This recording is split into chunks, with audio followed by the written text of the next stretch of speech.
All right, I'm going to go live in just a moment here. Waiting to see if we get anybody in live. Just give it a minute or so.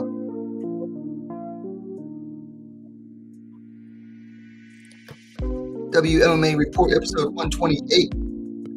Haven't actually done one of these in a while. Got to get back into saddle though. So we're about the 30-second mark. I'm going to give it to about the 1 minute mark to see if we get any more people. And we already got somebody in there. Welcome. The chat is open if you have any comments. But we will get ready going in just a moment here. Got some fun subjects to talk about. We've got all kinds of crazy news. A lot of fights to go over too. So we will be getting started in just a moment. All right, just a few more seconds. All right, welcome back to WMMA Now with your host, Chuck Stevens, and welcome to episode 128 of the WMMA Report, our somewhat regular show where we go over everything going on within the world of women's mixed martial arts. Tonight, we got two big topics we want to talk about. Chris Cyborg and Zingano going back and forth with steroid accusations, or at least one of them is making accusations. The other just is asking for more testing. And then we're going to talk about everyone's favorite topic right now, Carla Esparza, Weili Zhang, and Marina Rodriguez. Apparently, Esparza thinks that while Weili is next, Rodriguez actually deserves it more. And everyone is welcome to give their opinion. So keep in mind, the chat is open tonight, as it always is. And you're welcome to say hello. We got Perez in there saying hello. Hello, Perez. Welcome to the show. So first, we've got to talk about some weekend results. We're actually going to talk about the last two weekends because I want to get caught up. So let's get down into it. We're not going to delay too much time. First up, we're going to Road to the UFC. We had one ladies fight out of the four Road to UFC shows. We had one ladies fight in the strawweight division where Josephine Knudsen defeated Yadam Saw via unanimous decision. I actually have not caught this fight yet. Heard it wasn't very good. We'll see what happens out of that one. Knudsen on the right-hand side there was asking for a UFC contract afterwards at 4-0. I doubt it, but we'll see. She is promising prospect. Whereas for Saw, it was actually her first fight since 2019. Then at UFC 275 in Singapore, we had four ladies bouts on the card, including a title fight. The first up was, the picture says bantamweight. It was actually a featherweight bout between where Edwards, not Joanie, Jocelyn Edwards defeated Ramona Pasquale via decision. I'll be honest, I thought this fight was boring as hell. Edwards just kept throwing up front kicks and stopping Pasquale in her tracks. And Pasquale just kept eating them. Could not really get past them. The few times that Pasquale really tried to rush Edwards and was able to get past them, she actually had some success, but it just wasn't enough. And Edwards just kept spamming basically the same one or two kicks the entire fight. It was boring as hell. Edwards used to be exciting. Now she went to train with Shevchenko's, and now she fought boring as hell. So what's going on with that? Then in the second bout at strawweight, Silvana Gomez Juarez defeated Liang Na via first round knockout. Ooh, what a knockout this was. This was hit her with a big right, dropped her, dropped Liang. Liang got back up basically on instinct, ate another two punches, and was just boom. She was out. She was done. First round knockout for Silvana Gomez Juarez in her first UFC win after going 0-2. Unfortunately for Na, it means that she is now 0-2 in the UFC. Exciting fighter, though. Judy V in chat saying good evening, and yes, that was an awesome KO. Speaking of awesome KOs, Strawweight bout on the main card. Sanwei Lee knocking out Joanie Jędrzejczyk in the second round with a spinning back fist. Joanna just went straight, and she straight up belly flopped into the canvas off of that spinning back fist. This is a fun fight while it lasted. I gotta admit though, Joanna retired afterwards, and I gotta admit it was a good call. She did not look good in this fight, and that's not. I'm not taking anything away from Zhang, but Joanna did not look good at all. She went in there straight up started brawling with Zhang, got taken down easily, could not get back up like she usually does. Did not look good at all. Now, how much of that was Zhang and how much of it was Joanna being off for 2 years? It's hard to say, but good call on Joanna for retiring because she looked terrible in that fight. She really did. Judy says, sad to see her retire. It was sad. It was sad. Sad to see a fighter go out like that, but I'd say it was the right call because why risk any more brain damage? Then in the co-main event, Valentina Shevchenko defeated Taila Santos via split decision. Very controversial decision in this one. Shevchenko tested by Santos like we've never seen her tested, at least at flyweight. Santos taking down Shevchenko almost at will.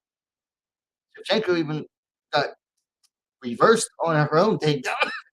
Excuse me.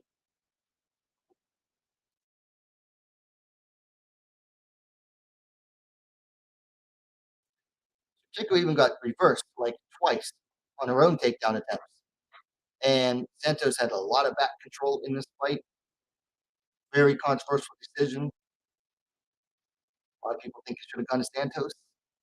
I think this was a good signal to the champ, Shevchenko, that she needs to,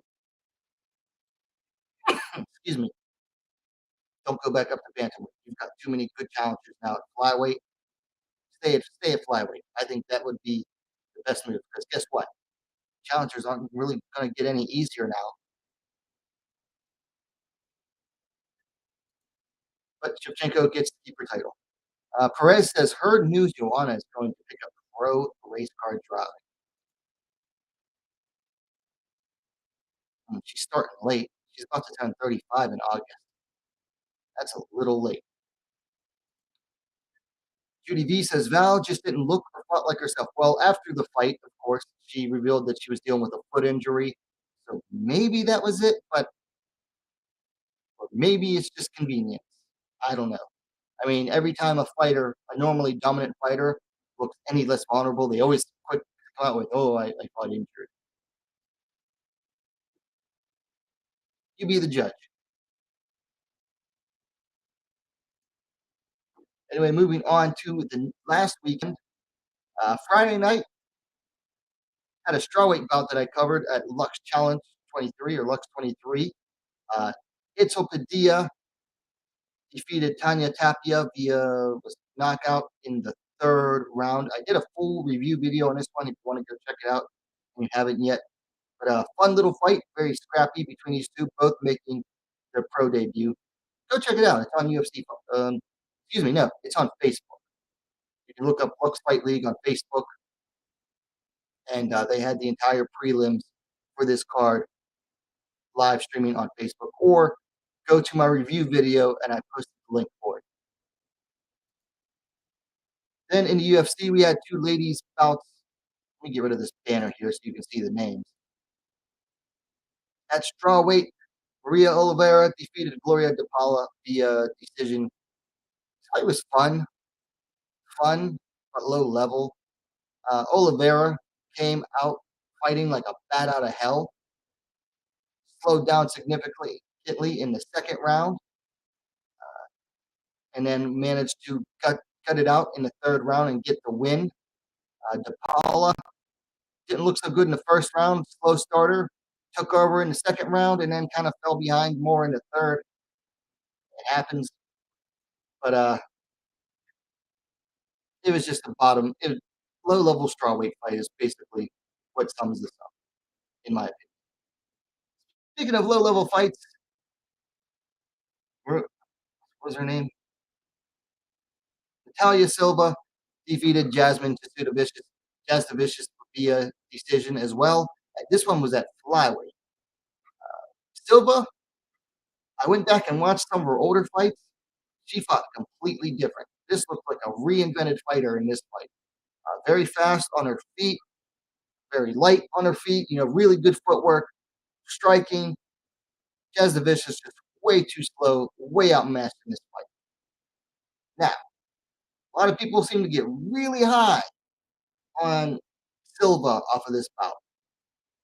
But I'll be honest, to me, the jury is still out because you beat someone who is only 1-0 in the UFC, and that win was over someone who got cut off of that fight. And Jasudavicius, she's like, I'm not even sure, 100% sure she's UFC caliber. She is like bottom of the flyweight division in UFC right now. So, yes, Silva looked good, but she looked good against someone that is arguably doesn't even belong in the UFC, arguably. So for me, the jury is still out. I got to see her against someone way more proven before I can, crown her as like the next contender or threat. She still look good though, look great out there. Not taking that away from her, but just putting it in context. Oh, that's the rankings. We'll get to that in a little bit. So that is it for the weekend recap. Now we got to talk about some news. There's not an absolute ton of news, but definitely a bunch. So let's get into it real quick here. By the way, if you haven't yet, the only thing that I will ask you to do is hit that like button. Hit that like button. It takes 1 second and it helps get the stream going in the algorithm. So the more people that hit that like button, the more it helps YouTube to draw people to the stream and get their information going. So if you could just do that for me, I would really appreciate it. That's the only thing I'm going to ask you to do. First up, in the news, IMMA champ, IMMAF, which is International Mixed Martial Arts Federation champ, Nadine Abbott Bissett, an atomweight who is 21 years old and 7-2 as an amateur, has signed with Combate Global to make her professional debut. That's exciting news there. IMMAF is the biggest amateur mixed martial arts organization in the world. They have usually they set up tournaments around the world. They have regional qualifier tournaments, and if you win the regionals, you go on to the world. And that's what Nadine Abbott Bissett is. She's 21 years old, already 7-2 as an amateur. Combate Global is it's not my favorite promotion, but still, that's good news for the atomweight division. Next up in the news, UFC has an event scheduled for October 1st. They've added a strawweight bout. Tabitha Ricci taking on Cheyenne Bliss. That should be a fun one. And aesthetically pleasing as well, I think. And then you can tell I've been saving up this news for some of these news headlines for a little bit, but Invicta FC 48 goes down July 20th in Denver, Colorado. I did a full video breaking down these fights or introducing these fights if you want to check it out, but I'll just go through them real quick. The headliner is going to be a bantamweight title fight. Tanisha Tennant, the champ, welcoming the challenger Olga Rubin, making her her Invicta debut. Former, Bellator featherweight title challenger. In the co-main event, we've got a bantamweight bout. Katarina Leonard taking on Talita Bernardo, a Ultimate Fighter veteran versus a UFC veteran. Strawweight, you've got UFC veteran Mallory Martin making her Invicta return, taking on Bellator and Combate vet Kira Batara. Then we have a flyweight bout, Liana Perosian taking on Christina Williams. And then a strawweight bout, Melissa Parker taking on Isis Verbeek. That is going to be a striking fan's delight. If you are a fan of the striking arms, you're going to want to watch the strawweight bout between Melissa Odessa Parker and Isis Verbeek. Then we have a featherweight bout, Amber Labrock making a return to Invicta after a lengthy stay in Bellator, taking on Morgan Fryer. And then the opening bout is scheduled to be a bantamweight bout. Autumn Norton taking on Maria Dukic. Then we have UFC 35. Oh, that goes down tomorrow night in Mexico on Fight Pass. They have a flyweight bout. Jasmine Navarrete taking on Nadine Nandiao. And then PAWFC, that's Palace Athena Women's Fighting Championship, have excuse me, has finally scheduled their second event. It goes down August 20. Can't read my writing. It's either August 24th or 29th in Calgary, Alberta, Canada. Should be available to watch via online pay-per-view. We'll definitely be covering that event when it happens. And then Rogue MMA 3 goes down July 1st in Melbourne, Australia. They added a flyweight bout, Lisa Kiriako taking on Courtney Martin. That's one I'm going to try to keep my eye on. I've been keeping an eye on Lisa Kiriako. I believe she's 2-1 now as a pro so far. That bout's at flyweight. And then Bellator 284 goes down August 12th in South Dakota. They've added a flyweight bout. Alimale McFarland taking on Bruna Ellen. Okay, that is a straight up gimme fight for Alimale, or at least what is meant to be a gimme fight, because the last fight for her that was meant to be a gimme fight against Justin Kish didn't work out. So they're giving her Bruna Ellen now.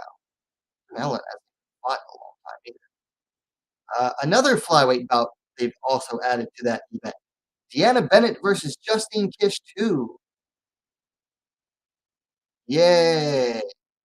So if you didn't give me enough of Deanna Bennett versus Justine Kish back in, I think it was either February or March. Yes, this fight just happened recently, not that long ago. You can catch it again on August 12th. Bellator, giving us the fights that nobody asked for. Also, UFC Fight Night, September 3rd in Paris. Caitlin Chikagian is out against Manon Fiora due to an undisclosed injury. Stepping in for Caitlin Chikagian, former UFC strawweight champion and former UFC flyweight title contender Jessica Andrade. I like that fight. I like that fight. That's going to be exciting, I think, in my opinion. I think that Andrade is going to be much more exciting of an opponent for Fiora than Chukagin will. Brian Williams in the chat saying what's up, and then hey, Chris Edwards Bailey having a good laugh. Must have been from the Bellator show.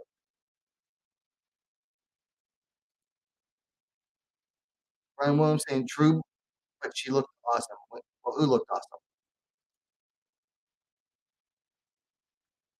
Anyway, LFA 135, goes down July 8th in Phoenix, Arizona. They've added a flyweight bout. Jenna Bishop taking on Luana Santos.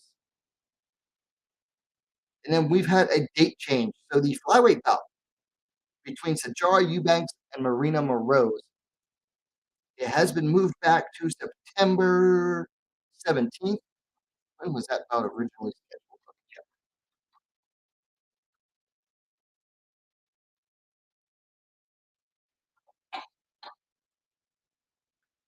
That bout was supposed to go down July 9th. It has now been pushed back 2 months to September 17th.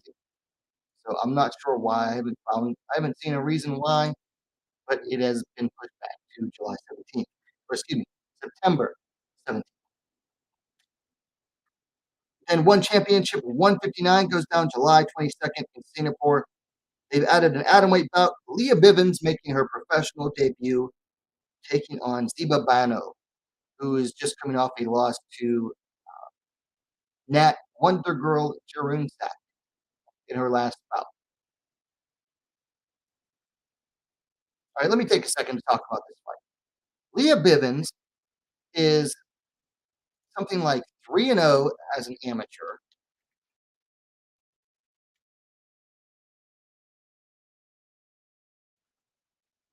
From what I can find, I think she's like 3-0 as an amateur, and hasn't fought in like, from what little I can find about her, she hasn't fought in like 3 freaking years. But she trains with the Lee family. So got that privilege, even if it's by just association, getting that Lee family privilege. So if you're wondering why one championship is signing another debutante that you've never heard of before, well, she's got friends in high places.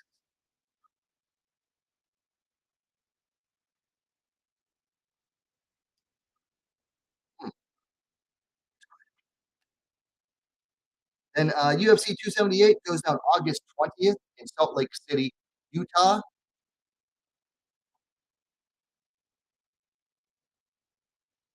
Supposed to be a fight. I did not write down what fight it was. Excuse me 1 second.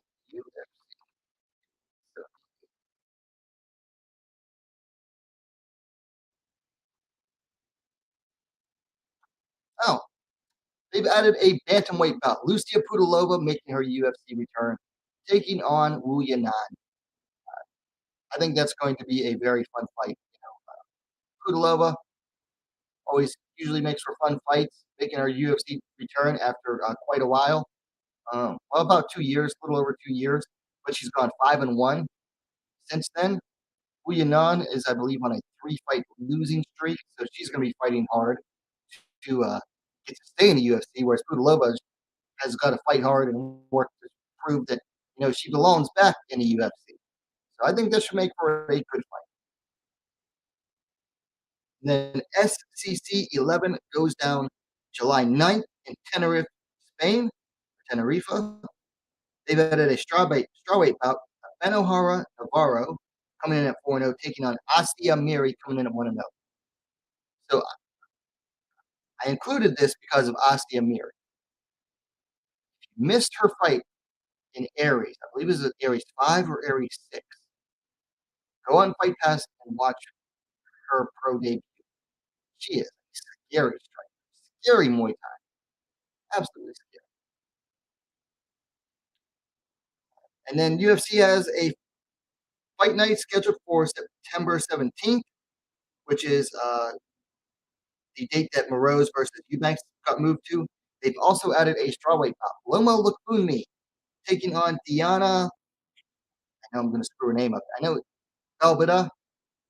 I know that's wrong because she says that's not how it's pronounced. They've also added a flyweight bout. Jillian Robertson taking on Melissa Gato. That's going to be a tough fight for Gato. And Loma Lukumi is going to be a tough fight for Diana. Probably two one-sided bouts we're looking at there. And then in other news, Gloria DePaula announced via Instagram that she has been released by the UFC. So she went 1-3 in her stint in the UFC. I gotta be honest, I'm not surprised they released her because she looked absolutely phenomenal when she fought on Dana White's Contender Series, and then it's just been like mid, absolutely mid ever since. Not impressive at all since then. So I'm not surprised she got cut. It's disappointing too because I was really hyped on her after seeing her on the Contender Series. I thought she looked phenomenal. She looked really well rounded, and then she gets to the big show, and it's just like. So really, I was really disappointed. So I'm not surprised to see her cut. Hopefully, she takes the lessons learned here, fights her butt off, and she can come back. Because I mean, hey, they brought Lucia Pudilova back. They brought Angela Hill back. It is hard to get back into the UFC once they've cut you. Very hard, but it's not impossible. So it can be done.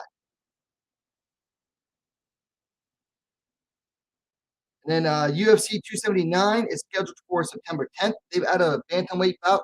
Irene Aldana taking on Macy Chasson. I gotta be honest, this is a step back for Aldana here. I mean, definitely a step back from her last bout over Yana Kunitskaya. Excuse me.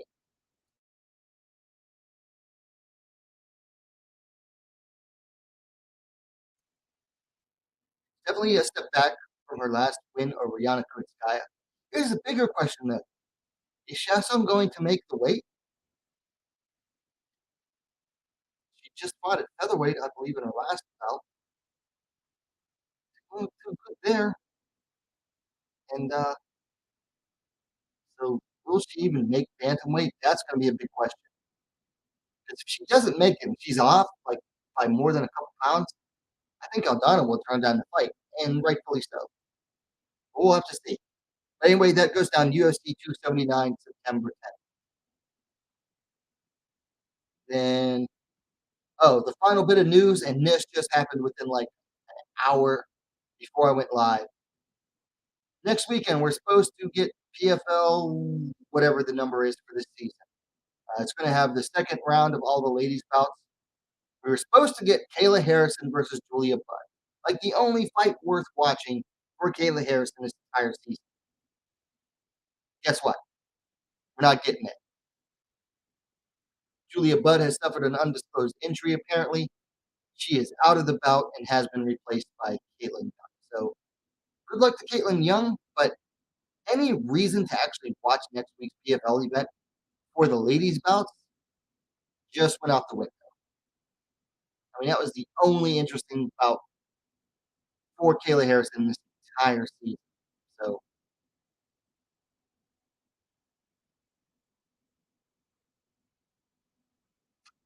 anyway, that is it for the news. Let's see what's going on in the chat right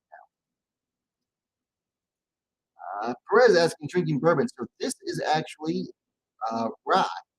It is Wiggle whiskey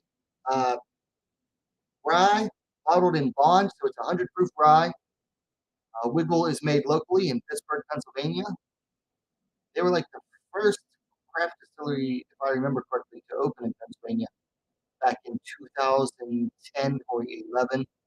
The whiskey's good. It's not like phenomenal, but it's good. They have won a lot of awards. It's not my favorite though.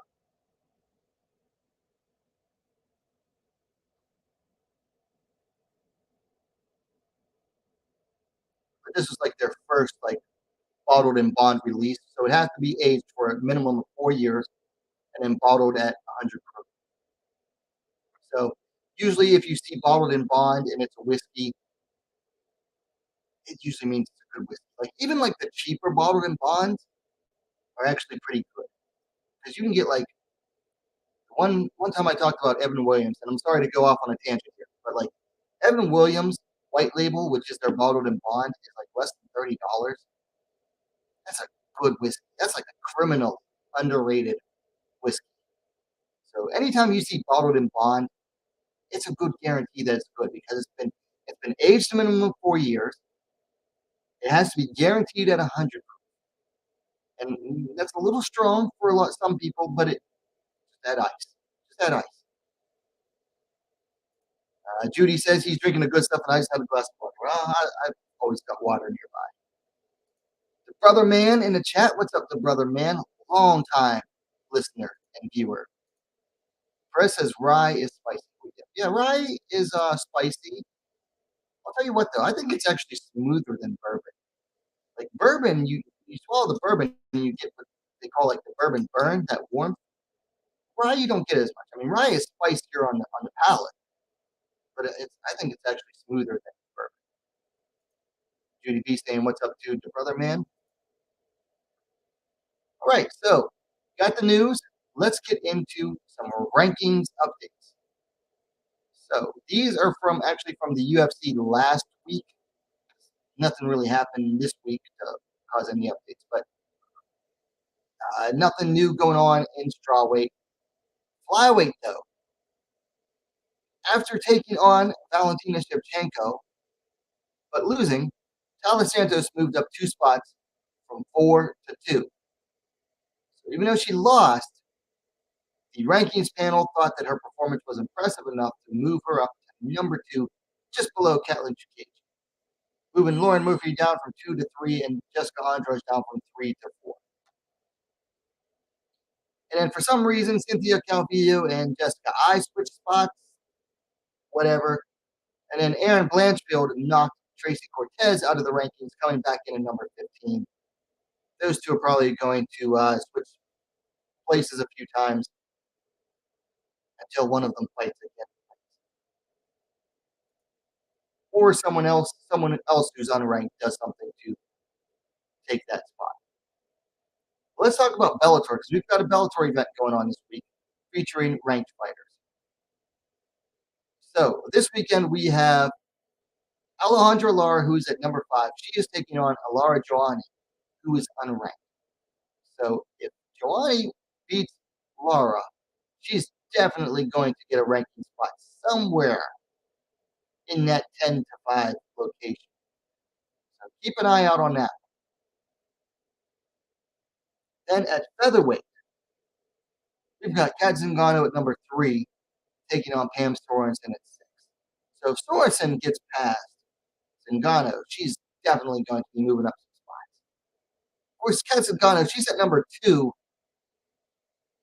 on name value alone. Let's be honest. She's at number 2 in Bellator based on name value alone, because she doesn't have any wins over any of the top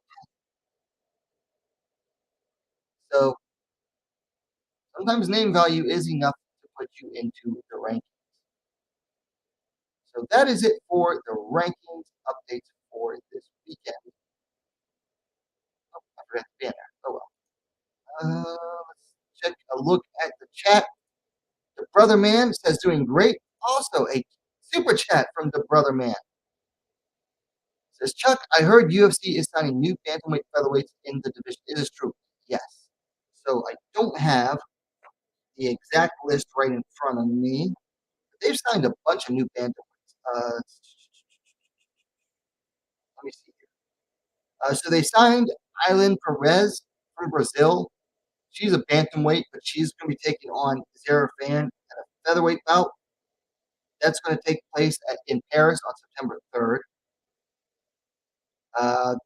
They brought Lucia Pudilova back in, who's going to be fighting at bantamweight. They also signed Brazilian bantamweight Tainara Lisboa, who brings in a record of 5-2. So that was like 3 bantamweight signings that all happened within a week. What else? Pretty sure there was another one, but I can't for the life of me remember what it was. But yeah, three bantamweights in a week. One of them being an already UFC veteran in Pudilova, but then they signed 2 more. Now one's going to be making her debut at featherweight, but most likely going to go back down to bantamweight thereafter. It's a good signing. Oh wait, I think who did they sign? Oh, not a new signing, but Danielle Wolf will be making her debut as well against Norma Dumont. So kind of new. And that's going to be at featherweight. But thank you for the super chat, the Brother Man. Brian Williams says, I prefer the flavor of bourbon. Don't get me wrong, I love bourbon. I love a good bourbon. Just pick the rye for it. And Judy V says, moving back to the Canyon State, so it may not be around for a bit after next month. Well, thank you for the notification, Judy. Good luck in the move. I know you weren't at your current location for very long, but hopefully everything works out for you. In the thoughts. I'll hold down the fort without a moderator while you're out. Anyway, let's get into the weekend preview. Not a whole lot going on this weekend, but definitely got to see what's going on this weekend. So, first up, XFN 381 goes down tomorrow night. And let's talk about this one. Bellamere taking on Jessica Link. Now, if you're not familiar with Jessica Link, she's fought a few times in BKFC. Now, this is, I believe, her pro MMA debut, but she has fought for BKFC in the past. So we know she can throw hands. But Bellamere, of course, is the daughter of former UFC heavyweight champ Frank Mir. This will be her 3rd pro bout. Looking at the stats, not a whole lot available for Jessica Link. She stands 5'9", 175 centimeters. Bellamere is 5'7", 170 centimeters, so she has a height advantage. Not sure on her reach. Mir has a reach of 67 inches, 170 centimeters. Not sure how old Link is. Bellamere is only 19 years old. She hasn't fought in a while either. Like she fought a year and her second fight was a year and a half ago. I believe this is at flyweight, whereas before Mir had fought at, I want to say, bantamweight. So we'll see. I mean, this is going on. This is all over the place. GDB says Bella looks like her dad. She kind of does in this picture. But I'm not going to make a pick on this one because who knows what Link is like as an MMA fighter. I think Bella looks promising so far in her two fights. She's definitely going to, get attention just because of being related to it. Her dad is Frank Mir, so we'll keep an eye on her. But we'll see. We'll see how she does. I said XFN 381. I'm not sure how to watch this one. Did not find enough details on it before the stream started, unfortunately. But also on Friday or tomorrow night, we have Bellator 282, Musasi versus Eblin.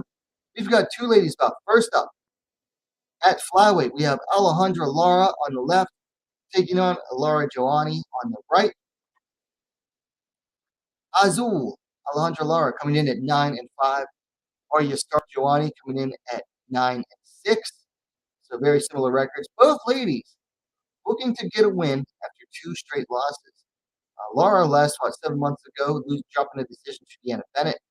Joanie last fought 10 months ago, dropping a split decision to Vanessa Porta. Joanie is 1 year the elder at 28-27 for Lara. Lara's going to have a nice height advantage here. 5 feet 7 inches tall, 169 centimeters, to Joanie's 5 feet 3 inches, 160 centimeters. And Lara enjoys a reach advantage as well. 69 inches, 175 centimeters, 64 inches, 163 centimeters. There was a time where I definitely would have picked Alejandra Lara on the left-hand side there to win this one easily enough. I no longer have that faith in Alejandra Lara. It seems like she's one of those fighters who seems to grasp defeat from the jaws of victory. She's done that multiple times. So this is a toss-up to me. So flip a coin on this one. I like Alejandra Lara. I always cheer for her. She makes it hard to pick her anymore. So we'll see how this one goes. Then at featherweight, we have Kat Zingano on the left-hand side there, taking on Bam Sorensen on the right.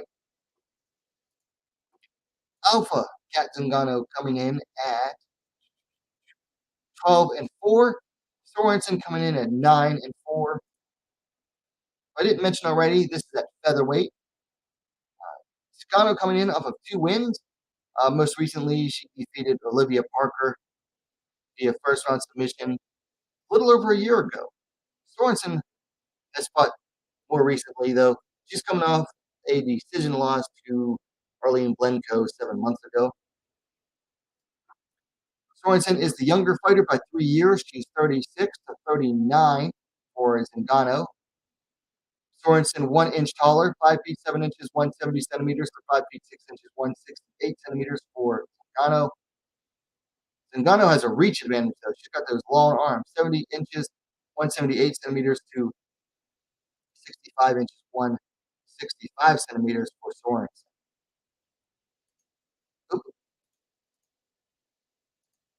Wrong window. This is another pick'em for me. I mean,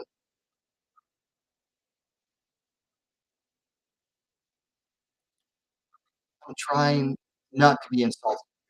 Okay, Zingano is over the hill. Bellator literally brought in 2 fighters to give her 2 wins. They're trying to feed her Sorensen, hoping that a name that a win over a better name will give her a win streak and justify a title fight against Zingano. That is the goal right now for Bellator. Like, they haven't offered her Zingano or Cyborg yet, according to Zingano. But the goal is to get her a win streak in order to justify a fight against Cyborg. I don't trust Zingano to beat Sorensen. Zingano's over the hill. She hasn't looked good in a long, long time. Sorensen, on the other hand, has never impressed me. Never. Like, I've never seen anything to really be impressed with by her. She's steady as a fighter. Like, she's rock steady. But that's about it. She, what does she do exceptionally well? Nothing. I mean, she's well rounded, I guess. But it's like a jack of all trades, master of none situation. She doesn't do anything exceptionally well. And I've never been impressed with any of her fights. Like I said, I'm trying not to sound mean.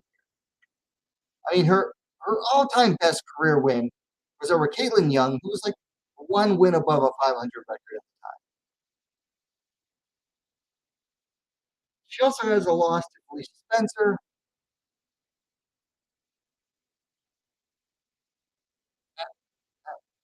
This is another one. It's like flip a coin here. Who's going to derp less in this bout? Let's see. Judy oh, I already did that one. Before I move on, let's see. The brother man says, Chuck, I heard Yoko Higashi signed to Rise and supposed to fight in July 2. Not that I've heard.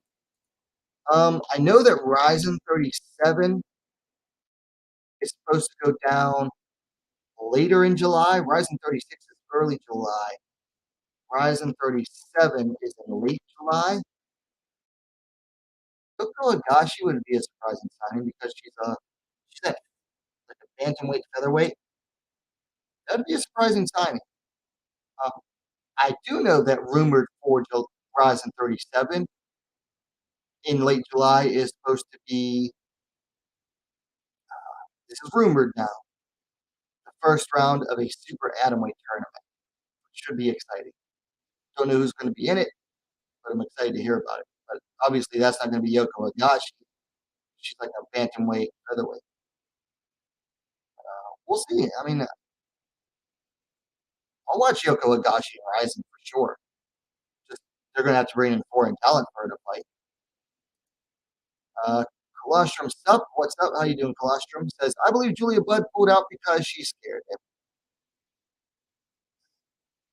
I won't rule out the possibility, but I'm not a big fan of accusing fighters without some evidence. Judy B and Brian Williams must have thought that was funny, or maybe something I said was funny. Colostrum says, I think Zingano will win, but neither can beat Cyborg. I agree 100%. Brother Man says, doubt at Colostrum. So anyway, moving on. Next up, we have Aries FC7. Goes down on Saturday. Has a pair of ladies bouts. First up, at bantamweight. Or no, I'm sorry. This is saying featherweight now. Yeah, because this is a late change of opponent. You have Melissa Dixon taking on Rizlan Zoak. Now, Rizlan Zoak was supposed to be facing Joanie Razafiarison at bantamweight in a battle of just like a genuine grudge match. Like, Zoak and Joanie Razafiarison like used to be training partners. I guess they're not that cool anymore, so we had like a genuine grudge match. Unfortunately, Razafiarison had to pull out. So now we are getting Melissa Dixon stepping in as late notice, which is why this fight is now at featherweight instead of bantamweight. Anyway, Dixon coming in at 3-0. The Lioness of the Atlas, Rizlan Zoak, coming in at 6-4 now. Dixon's riding a 3-fight win streak, all within the last year. Actually, she just fought less than 2 months ago, picking up a decision fight. Zoak last fought about 3 months ago, picked up a decision win in Aries as well. Zoak is the elder fighter, 36-30 for Dixon, so Dixon will have youth on her side.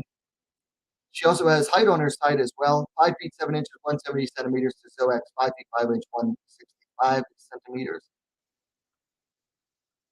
No reach listed for either fighter. I think this will be interesting because, it is a late replacement fight. So that leads me to favor Zoak. But Rizlan is also very inconsistent as a fighter, so you could see her lose. But it's hard to pick against a prepared fighter against a late notice replacement. This is like less than 2 weeks notice replacement, too. So we'll go with Rizlan. But, Melissa Dixon could be, throw the wrench into the gears, or as the English would say, throw a spanner into it. We'll have to see. But I think the next bout's going to be more exciting. A strawweight bout. Anastasia Theofanova coming in, taking on Evelina Wozniak. I'm looking forward to this one because, Wozniak's coming on off of her first pro loss. Absolutely creamed in that loss.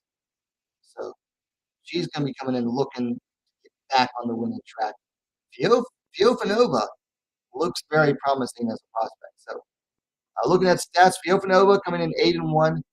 Wozniak coming in at 6-1. Now, Theofanova, she's riding a nice win streak. Her only loss came in her second fight, so she's now on, a 7-fight win streak. Last fought 11 months ago, picked up a submission win in Brave. So she's been out for a little bit, almost a year. Whereas Wozniak has been much more active. She last fought 2 months ago, picking up her first loss via submission. Before that, though, she fought 7 months ago in Brave, picking up a win via TKO. Wozniak is a younger fighter, 29-32 for Theofanova.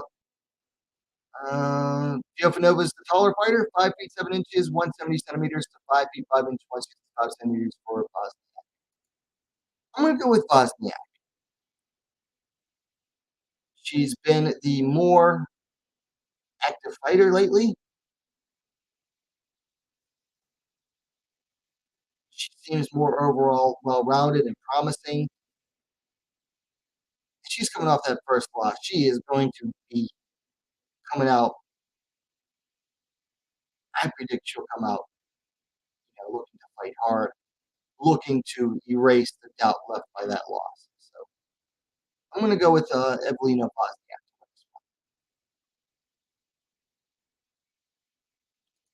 Colostrum asking what does the brother man mean. Brother man says Zoak is a monster. She's a monster when she's on. When she's off, she's anything but.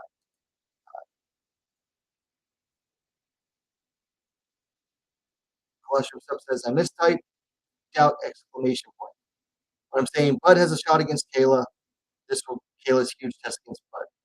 That fight's off though. I think you might have missed that in the news.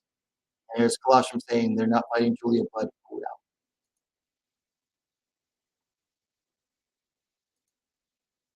Then we move on to the last event for this weekend.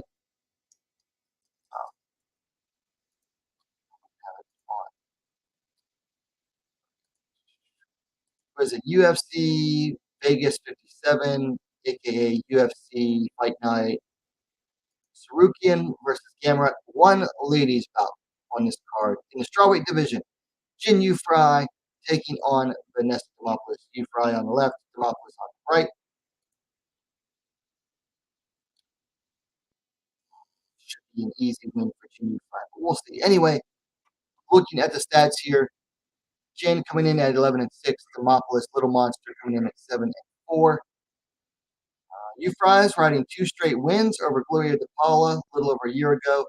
And then she last fought 10 months ago, picking up a decision win over Ashley Yoder. Demopoulos picking up her first UFC win, dropped her debut to JJ Aldrich 9 months ago. and then coming in off of a submission win over Silvana Gomez Juarez 4 months ago.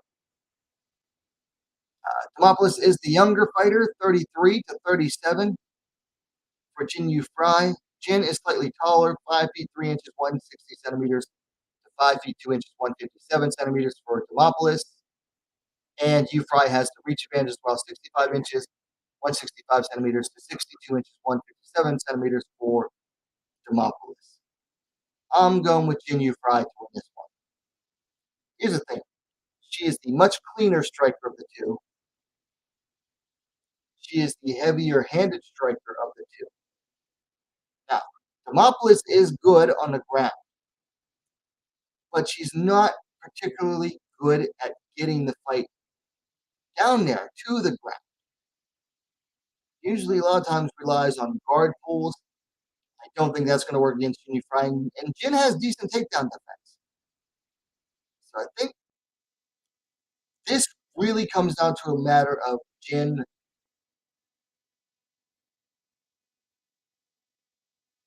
not blindly going into the guard of Demopoulos in the way that Silvana Gomez Juarez did. Like Gomez Juarez, hit a hard knockdown on Demopoulos, and then basically dove into her guard and practically handed her the armbar submission.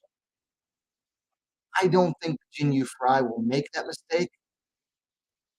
And I think that's chiefly what she has to avoid doing is just giving away the submission threat. Keep it on the feet. She can definitely win on the feet. Demopoulos is a little bit sloppy, easy to take advantage of. Jin Yu Fry, not the heaviest volume striker, but she does hit hard. And she is able to take advantage of her opponent's mistakes, which Demopoulos will definitely do. Make mistakes. So I'm going with Jin Yu Fry to win this one. So that is it for the weekend preview. Now, we do have a couple of discussion topics I want to talk about tonight. First up, this is going all over the internet, causing a lot of good discussion and controversy here. But we got to talk about it. So, Carla Esparza is getting accused of ducking Zhang Weili. Well, first she got accused of ducking Zhang by saying, just because Zhang asked for August, I don't have to agree to that. I don't have to go under her timeline. I already talked about that one earlier. But the new development is that in an interview with, I want to say, MMA Fighting, I believe she was talking to Danny Segura at the time. Carla said, quote, I don't think Zhang is more deserving. I think that Marina has won 5 straight. She's actually won 4, if I remember serves me correctly. Actually, let me make sure of that.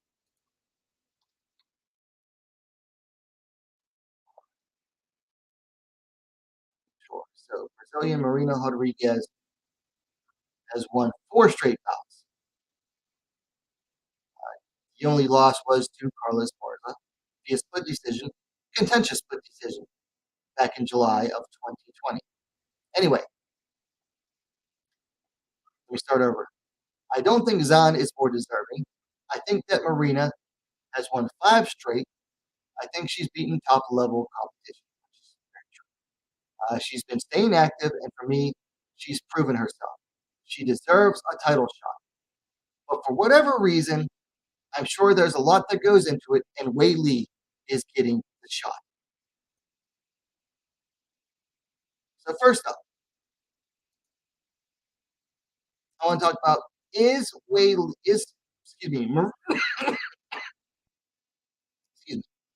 Marina Rodriguez the more deserving contender for the next shot than Zhang? I think if you go by merit, purely on merit, it's hard to argue against Marina Rodriguez being more deserving. Because first off, let's look at recent records, okay? And you're only as good as your last fight. Well, Marina has 4 straight wins. She beat Amanda Hebos, Michelle Watterson, Kenzie Dern, and then most recently defeated Yan Xiaonan. That is 4 top 10 fighters, 2 top 5 at the time that Marina faced them. So Marina has 4 straight wins over top 10 fighters, 2 straight wins over top 5 fighters. Now, her last fight was contentious. It was a split decision win over Yan Xiaonan. I will grant people that. But on the other hand, look at Zhang's recent record. She lost the title, lost the rematch against Rose, comes back and wins, defeats Joanna. But a Joanna that hadn't fought in 2 years, and her last fight was a loss to Zhang. So basically, Wei Li has fought 2 opponents in her last 4 fights, going 2-2 so far. Like, she beat Joanna twice, lost to Rose twice. So 4-0 against top 10 fighters, 2-0 against top 5, versus 1 win against someone who hadn't fought in literally 2 years. And she'd already beat her. So, I believe that if you go by merit alone, Rodriguez has a very strong argument. Now, some people are going to say, but Joanna was a former champ, and their first fight was, fight of the year. Excuse me.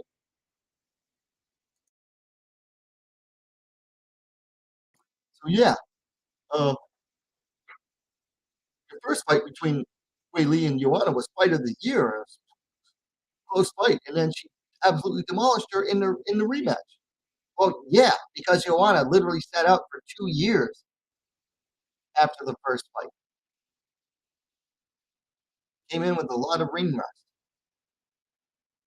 So if you argue on pure meritocracy, which we all know the UFC is not meritocracy, if you argue in favor of merit, then yes, Rodriguez is more deserving.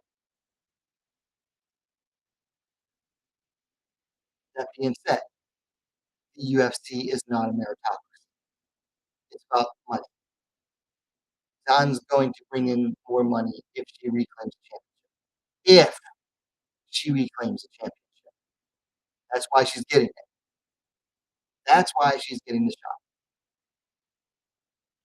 shot. And she is getting the shot. So for everyone saying, oh, Esparza's duck, Esparza's trying to duck, Esparza's trying to duck, stop it, you clickbait driving morons on YouTube.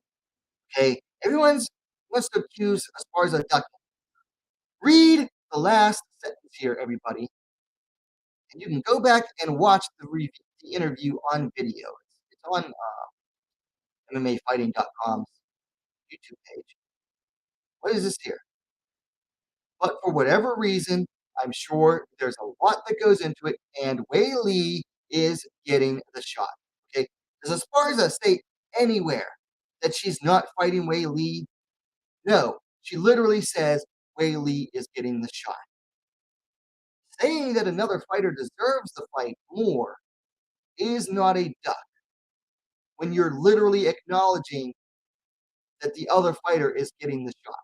Okay? Let me repeat that.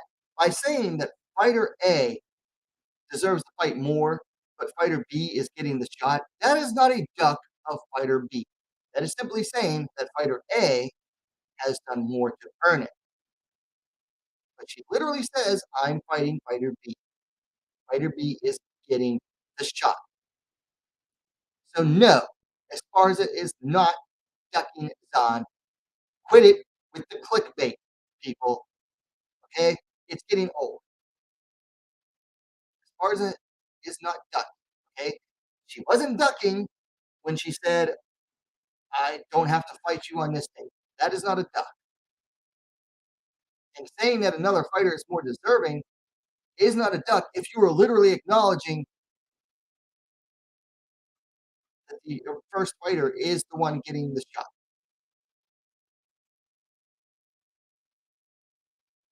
So Esparza literally says, and let me read this again for the hard of hearing or the thick headed.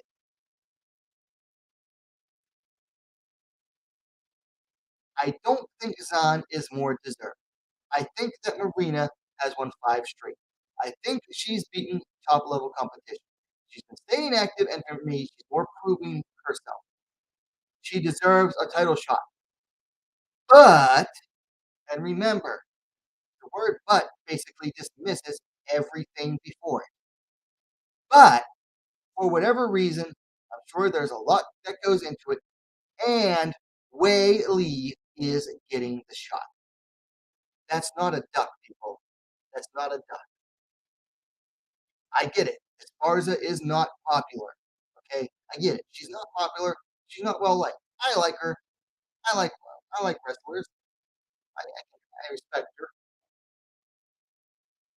This is not a duck.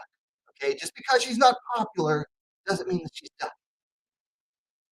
This is not a duck. She's literally acknowledging that Wei Li is getting the shot. So all you Zan fanboys that get your panties in a twist, and I know you boys, you fanboys wearing panties, take your panties and untwist them. Judy, no offense here. I know, no offense to any other ladies that might be watching too. Fanboys, get your panties out of a twist. She's not ducking her. She's literally acknowledging. Look at it. Look at those last 5 words. Wei Li is getting the shot. Wei Li is getting the shot. How is that a duck? How is that a duck? Please tell me. Somebody in the chat. Somebody in the chat. I know not everybody in the chat, and there's got to be somebody in the chat or that is watching right now that is disagreeing. Somebody in the chat make the argument that this is a duck somehow. Please tell me how saying Wei Li is getting the shot is a duck. Please, somebody tell me.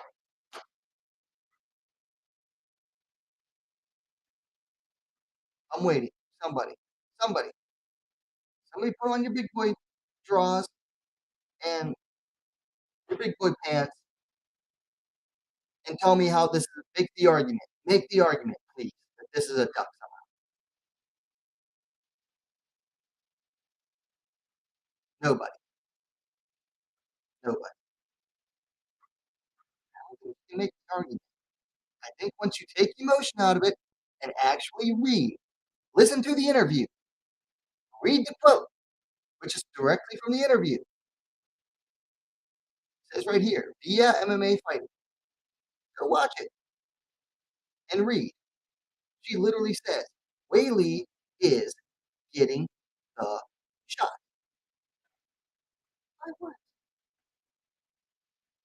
How can you say that Carla is trying to duck when she literally acknowledges Wei Li? Just because she thinks someone is more deserving of the shot, that's not a duck. Okay? And keep in mind, Rodriguez is not an easy fight for Esparza. Esparza edged out a split decision in that fight. So it's not a duck. Simply acknowledging that someone deserves it more based on merit is not a duck. Because she never said, I'm not trying to fight Zan or I'm trying to fight. She's not saying I'm trying to fight Rodriguez. She says, I think Rodriguez is more deserving, but for whatever reason, I'm sure there's a lot that goes into it, and Wei Li is getting the shot. Wei Li is getting the shot. That's not a duck, okay? It's not a duck. For the chat. Uh, Colostrum Sub says the brother man, they're not fighting Julia Budd pulled out. Yeah, I went over that in the news. I think the brother man missed it. Judy B says it could also be that people think that Zhang will win. Therefore, Carla does not want to lose her belt. So, yeah, that seems to be the big thing is that people are saying, oh, Carla's trying to hold on to the belt as long as possible. But you don't really make a lot of money by holding on to the belt. Like, okay, you could maybe get some sponsorship opportunities by holding the belt and calling yourself UFC champion. You don't get a whole lot of money. You make more money, far more money by fighting. Okay, because the sponsorship opportunities dried up largely when Reebok. Judy says, and again, if Carla takes on to the ground, she retains her belt. True. Possibility, strong possibility. Brother Man says, collection subs, Bud will come back next year, face Kayla if she stays another year in the PFL. Yeah, but Bud's getting up there. She might retire. Judy says, next year, how so? Why not late this year? Well, she won't have enough points to continue. She won't make the playoffs because she lost. Well, she lost her bout, but got a couple points because Jenna Fabian, who she lost to, missed weight. Talking about Julia Budd. But she's not going to have enough points now because she pulled out. So I seriously doubt she'll make the playoffs. Colostrum says, I agree, Carla not scared. She will fight anybody. And then also says, people will be looking crazy if Carla beat Weili. She has a chance with the rest. Listen, if Carla Esparza beats Weili Zhang, I think there's going to be a mass suicide amongst Weili Zhang fans on Minecraft. Talking in Minecraft here. Remember how depressed all the Weili fans were online when Weili lost to Rose in the first round knockout? Esparza, no, take that and magnify it by however many times it would be if Esparza beats Zhang. Oh my gosh, the tears of the fanboys will be so delicious. And Judy's laughing at my use of the word panties. All right, so that's why I wanted to talk about for Esparza versus uh, either Zhang or Rodriguez. Obviously, she's going to be facing Zhang. She literally acknowledges it in here. Zhang Weili is getting the shot. So let's move on to talking about Chris Cyborg and Kat Zingano. They're going back and forth here a little bit with the steroid accusations. So MMA Fighting tweeted out, I don't have the date for this, but MMA Fighting tweeted out, let me enlarge this for a little bit for you to read. Kat Zingano wants independent drug testing to fight Chris Cyborg to make sure it's a fair fight. Chris Cyborg did not take well to this. And she tweeted this out, and she said this before in an interview about Zingano. But now she tweeted it out in reaction to this. It says, Kat Zingano 9-0 with wins over Misha and Nunes. Enters USADA in 2015 and goes 1-4 competing. Now she's 2-0 after leaving USADA and fighting on YouTube Friday night and thinks I care what she wants. A lot of people are saying that this is like a 10-8 Cyborg, 10-7 Cyborg. I will disagree. I will disagree here. Because first of all, Chris Cyborg has no room to be accusing anybody of doping. Zero room for Chris Cyborg to be accusing anybody of doping. Let me say this again. Chris Cyborg has zero room to be accusing anybody of doping. When has Kat Zingano tested dirty in her entire career? None.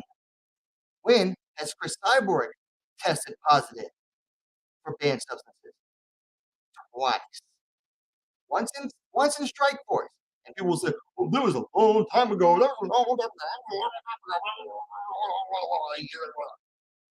Cyborg fans are a very emotional bunch too because they're fanboys. The second time, and people were going to make an argument about this, and I'll get to it. She tested positive under USADA for a diuretic. Well, Trump, well, she got a TUE for it. Yeah, she got a retroactive TUE. Okay, she had to run. Okay, Chris Cyborg lives in California. She's lived in California for years. She tested positive for a diuretic that she failed to disclose on her testing paperwork. Okay, so that right there is a violation. Testing positive for a banned substance is a violation. Failing to disclose said substance that you knew you were taking is another violation. So she literally lied on her paperwork, then test positive. So what does Chris Cyborg do? She runs all the way back to Brazil to get a doctor to write her a doctor's note, saying that well, she was using this diuretic to recover from her last fight. Why do you need a diuretic to recover from a fight? Why do you need a diuretic to recover from a fight? Also, keep in mind, what are diuretics used for besides weight loss? They're used as a masking agent. Okay, diuretics are used as a masking agent. Granted, yes, you can use a diuretic to help you lose weight. In a sport where you have to make weight, it's kind of expected. Illegal, what kind of expected, and it's not a big surprise. However, what are diuretics also used for again? I repeat that. Diuretics are also used as a masking agent to hide other substances that you might be using. Okay, so people use them all the time. They go to GNC right before they have a job interview. They get the diuretic, the masking agent. Boom, go get the drug test. Pee clean, even though they might have. Depends. As long as they're not testing for the masking agents, which most of the time you go to get a job interview, they're not going to test for the masking agent. Then, a couple fights later, Cyborg goes all the way to Thailand to train. Okay, not unusual to train, but she doesn't go. Does she go to like Tiger Muay Thai? Does she go to Phuket? Does she go to Bangkok? No, she goes way deep into the north of Thailand, into the jungle to train at a remote gym. Testing agent pulls up, shows up at her hotel or at her camp. What happens? The testing agent gets arrested. They literally have the testing agent arrested. Gee, that's not suspicious at all.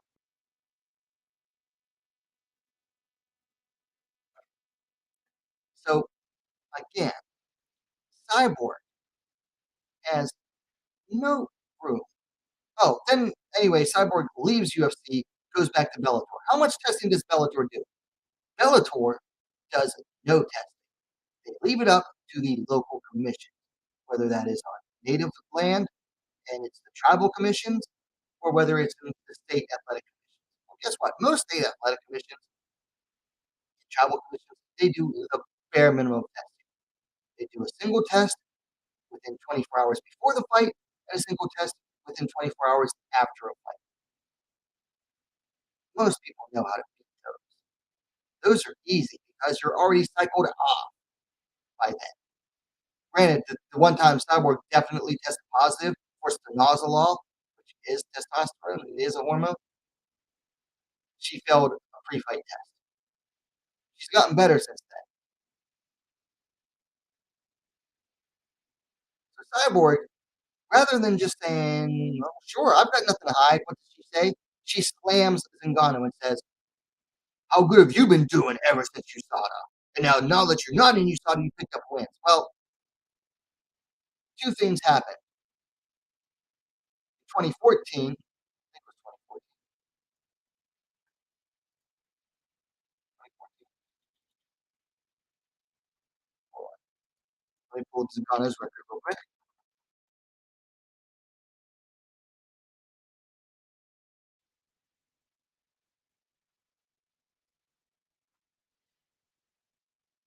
2014, in September, Zingano faces Amanda Nunes.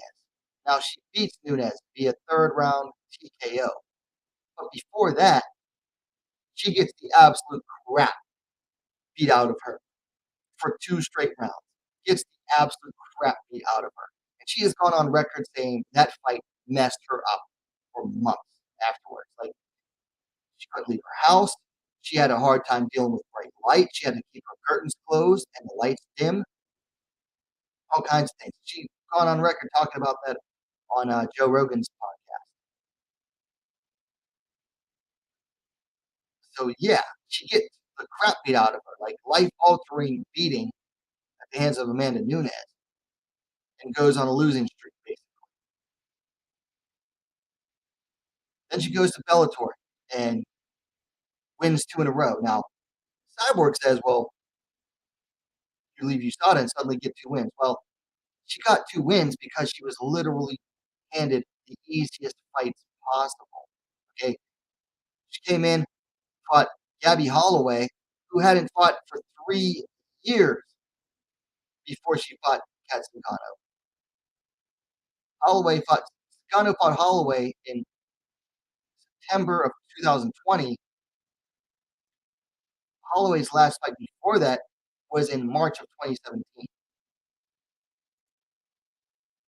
Then Zingano's second fight in Bellator was against Olivia Parker. Olivia Parker, at that time, was 4-1 as a pro, but had 0 wins over anybody with a winning record. Okay, the lone time she faced somebody with a winning record, she was 4-0 at the time. She faced Chelsea Chandler in Invicta, who was 2-1 at the time and lost. Then a year later, she takes on Kat Zingano and loses. Now, a year later, just this year in March, she faced Michelle Montague, who was actually making her pro debut. Guess what? Parker lost. So, yes, Zingano got wins because she faced literal bottom tier opponents. Zingano has been on a downside ever since the Nunes fight. Not just because of the freaking testing, which is a theory you can have, but more than likely it's the Nunes fight. Like, she got a life-altering beating at the hands of Amanda Nunes. And then this is done by Cyborg too. She says, fighting on YouTube Friday night and thinks I care what she wants. You have been asking for this fight, okay?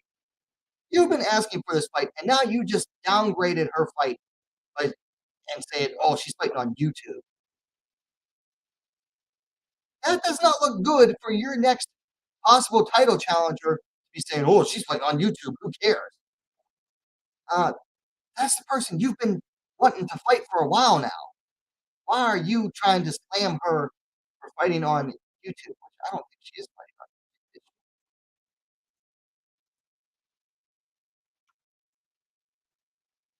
Pretty sure that's on the main card, if anything.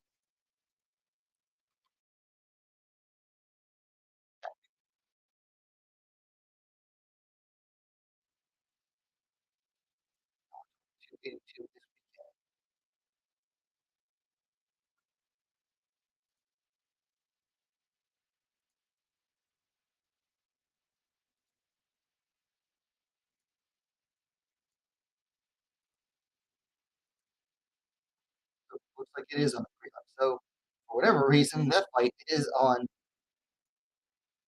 prelims, which is surprising. Okay, still, why would you slam your next opponent for fighting on the prelims? Because everybody knows they're trying to build her up for you to face. That just makes you look bad by fighting someone whose last fight was on the YouTube prelims. So that's just dumb on Cyborg too. But the biggest L here is the overreaction by Cyborg. Listen, someone says, I want elevated testing. The only way you should ever answer, the only way you should answer to an opponent saying, I want independent elevated testing, the only way you should answer is saying, fine, I've got nothing to hide. That is the only answer you should ever give to that request. The only answer. Okay? Anything else, anything other than saying, fine, I've got nothing to hide, let's do it. Anything other than that just makes you look suspicious. For you to then project back onto your opponent makes you look even more suspicious. This was dumb on Cyborg's part. Or she'll probably say, I didn't say that. Somebody on my team tweeted it out. Well, guess what? Your team makes you look dumb on a regular basis. Because your team, you blaming that video on your team, literally got you cut from the UFC. They didn't even want to renegotiate with you. So maybe you choose a new team at the same time. Yeah, this is dumb on Cyborg's part. One, the fact that you are the only one here out of these two that is a proven cheat to get mad at wanting elevated testing makes you look bad. Two, trashing your possible next opponent for fighting on the YouTube prelims. Well, that isn't going to make you look good when you face them. Three, giving any other answer than, fine, let's do it. I've got nothing to hide. I've been testing clean for years. Any answer other than that makes you look bad. This overreaction makes Cyborg look bad. Period.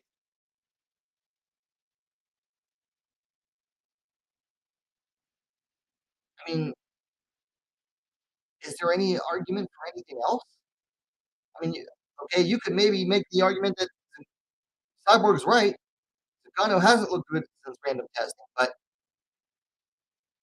you could also make the argument that she hasn't looked good since facing Nunes, who literally beat the piss out of her.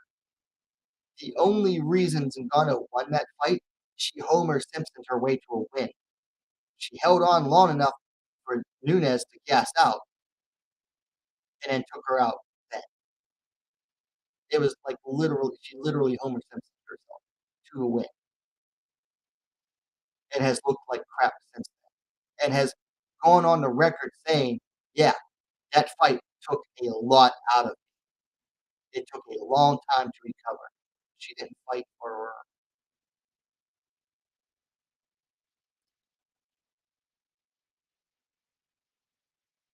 she didn't fight for almost a year afterwards.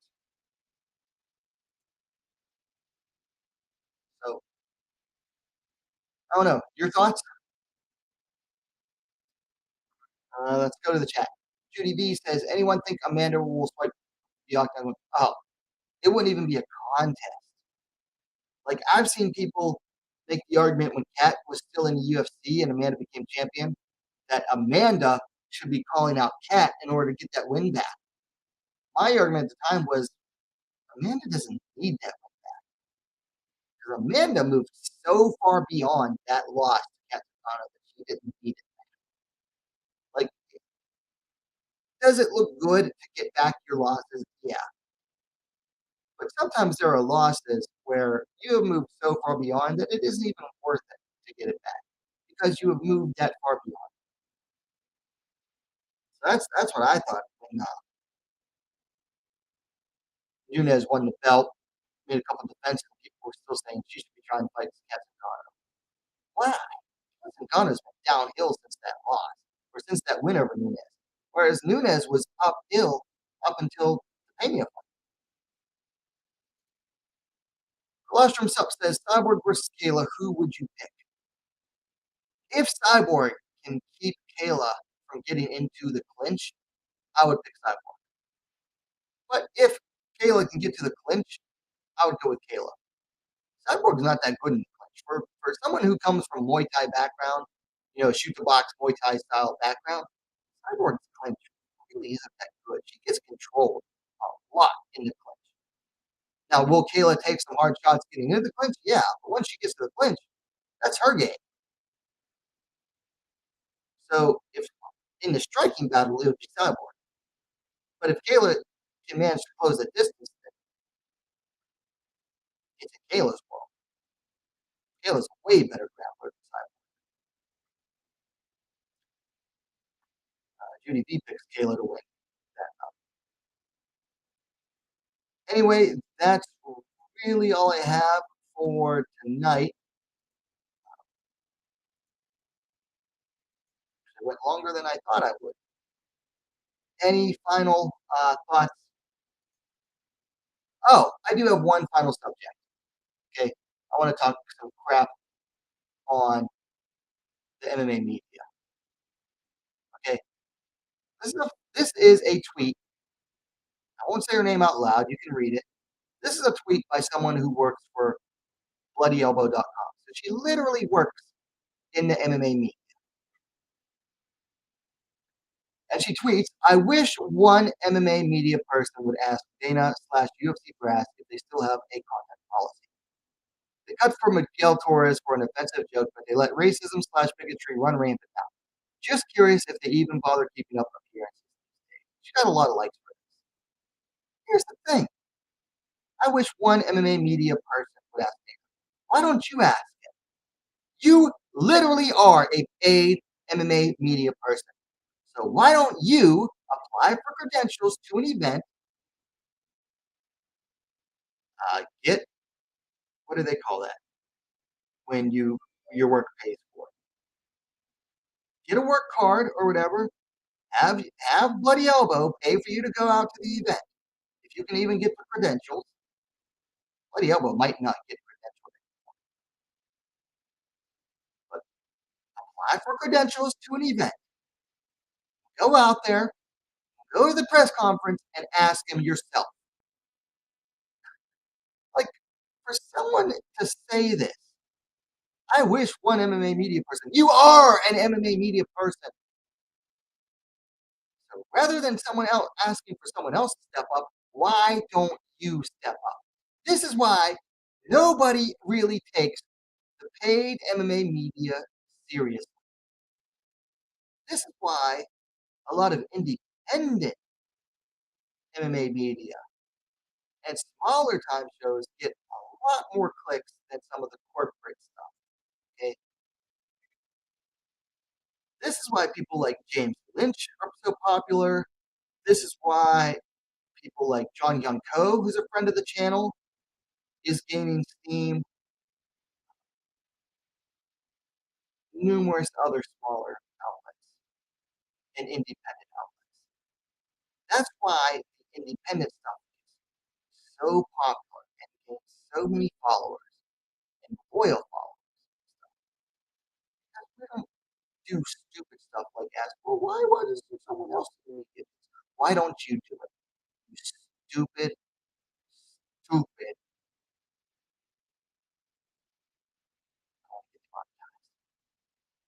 Trying hard. You stupid excuse, poor excuse for a media member. Why don't you do it? Like I said, get the credentials, go to an event and ask them yourself. Are you that scared? Are you scared of getting blackballed?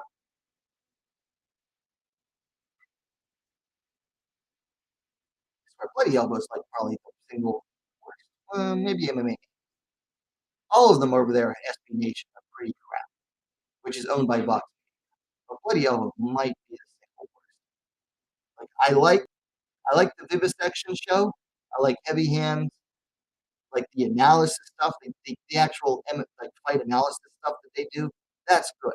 Everything else over at Bloody Elbow is absolute dumpster fire. Oh, the Show Money podcast is good listening to. So like three podcasts they do is good, but the writing over there sucks. The article sucks. The website sucks, and all but three of their podcasts. They've got like numerous podcasts over there every week. But most of Bloody Elbow is absolute trash. This lady hosts multiple of their podcasts, and it's any wonder why people don't like them.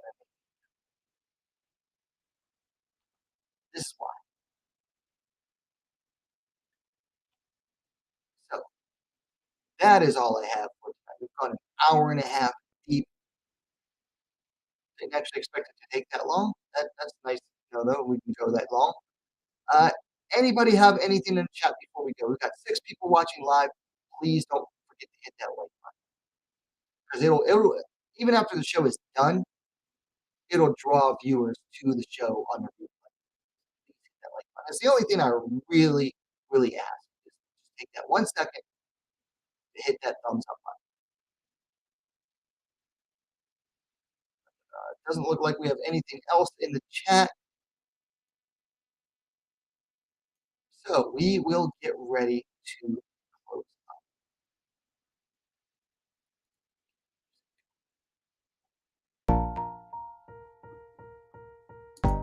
up. Judy V says, I do not have an issue, nor care if anyone does not agree, likes my point of view. That is the perfect view to have.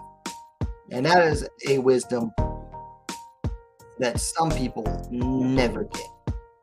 So that is a good view to have on life, Judy. And more people should take it. I try to take that. It's hard sometimes.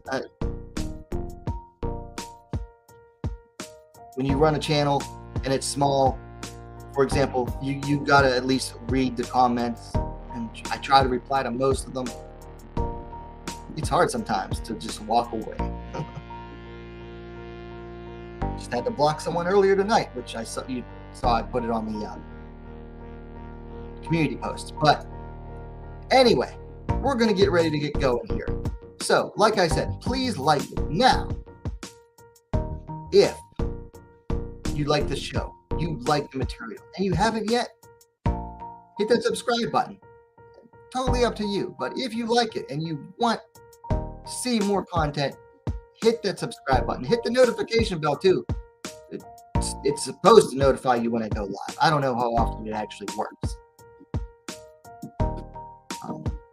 But thank you to everyone in the chat. Got Perez, Judy V, Brian Williams, Chris Edwards Bailey, the Brother Man. The Brother Man, thank you again for the super chat. The Brother Man, always very generous. By the way, you do not have to send super chats. Nobody has to send super chats. That is entirely up to you, but they are appreciated. Also, I haven't put it in tonight's description, but you can cash at me or whatever, Venmo, if you feel generous. I'm not going to ask you to. That is entirely up to you. Who else in the chat? Brian Williams, Colostrum Sup. I think that's everybody. Colostrum Sup in the chat says you always keep it real. Well, thank you. I try to keep it real. Judy V says true. And thanks and good night, everyone. Well, thank you and good night, Judy V. So, before I sign out, like I said, hit the like button. If you like the content and you want to see more, go ahead and subscribe. But thank you for tuning in to episode 128 of the WMMA Report. Thank you for tuning in to WMAC Now, the best, most complete women's mixed martial arts dedicated platform on YouTube. Thank you to everyone for watching tonight, and we shall see you next time.